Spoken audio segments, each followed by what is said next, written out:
Uttarakhand nong kanna chubadagi echao thoktuna Meeyoi mari leikhidre Meeyoi kayana leipham leihandre ngarangi state adugi Uttarakhand gi had region gi dharali khungangda fauduna cheliba ganga gi isingi imai khanghodana wankalaktuna echao thoklakpadagi yum kai kaya ningkhaibata natana amang ata chauna thoktuna Meeyoi kaya leipham chafam khanghandre hairi echao asina maram oiduna Meeyoi mari sikre Meeyoi kaya amana thiba khangdana leiri hairi District Administration की माइकैदगी emergency operation chathaduna mi kanba kanna hotnari echao aduna maram oiduna building hostel amadi yum kaya su ningkhaikhre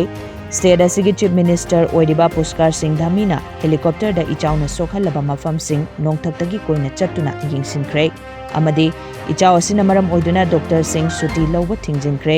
mi kannabagi thabak Mi-17 helicopter sing sizinakre haujik thodog asigi matangda Bharat ki president prime minister union home minister na chingba singna awaba fongdokre awaba nanglaba Meeyoi singgi damak lokhatpa yaba thabak sing lokhatnabasu prime minister ki maikaidagi su mari leinaba authority singda khanghankre hairi